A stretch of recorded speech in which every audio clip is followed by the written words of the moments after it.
So is it really as bad as social media says it is in schools? Like, are kids first of all hearing this information, Mm, talking about gender as a spectrum, sex as a spectrum, you gender fluidity, so you can be male this day and female this yeah. other day, kind of how Neil deGrasse Tyson talked about it.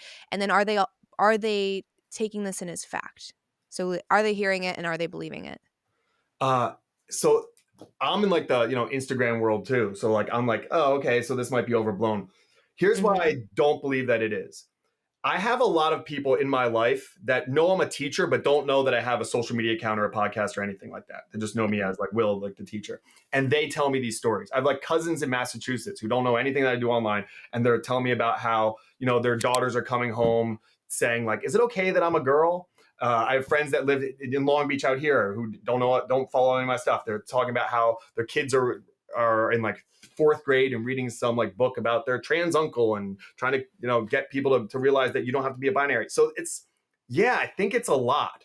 I think it's a lot. I think that kids are getting a lot of information from TikTok, and I also think that teachers, what it comes down, I think a big part of it is teachers are like a soft-hearted lot. Like we're just like we're school teachers. We love, we're like all that kind of like openness, loving, accepting kind of personality.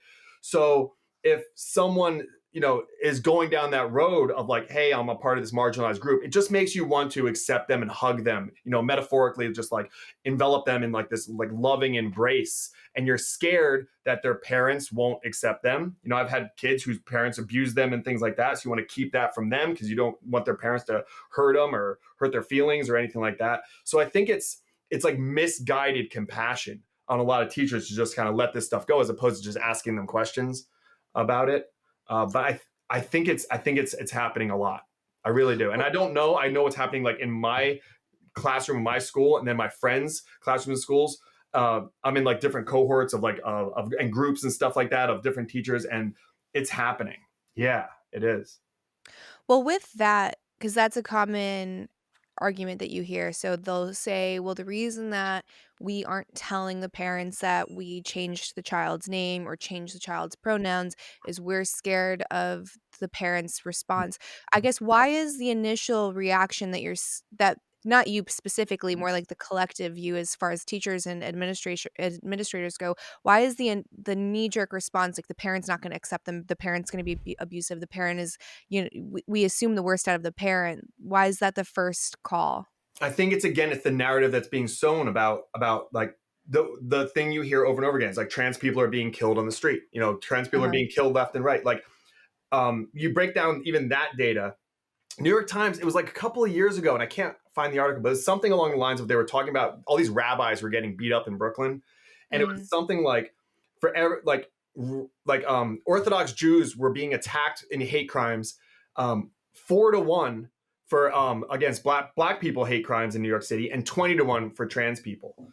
But again, it's like that empathy thing. I don't know. People just had like less empathy or sympathy for like the Jewish community for whatever reason, but. Uh, I think that there's this narrative that like people want to kill trans people as opposed to Mm. just like, like, well, do your own thing. Or, I don't know. I mean, there are going to be a lot of parents, I'm sure, who are upset with that kind of stuff. But I'm in Los Angeles. I don't know. I mean, I kind of see the opposite. I see a lot of parents who are like, check out my trans kid. Like they're really proud of it. But I think there is that need for protection. There was, the author Glennon Doyle. It sounds familiar, but I can't think I of never read something her else. book, but like she posted a meme.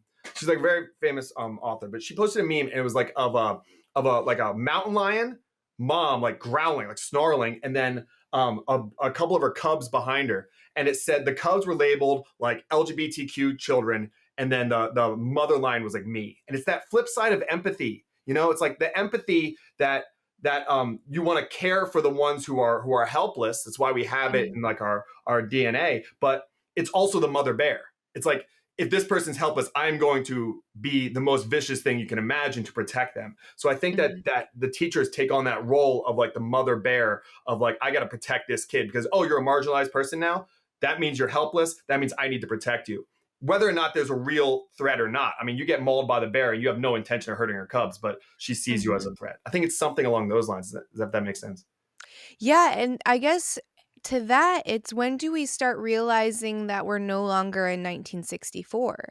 So we have Pride Month. There's a rainbow flag on everything, pretty much all summer now because it extends. I forget who was talking about it last summer. They're like, why was it Pride Month? Let's just make it the summer of Pride.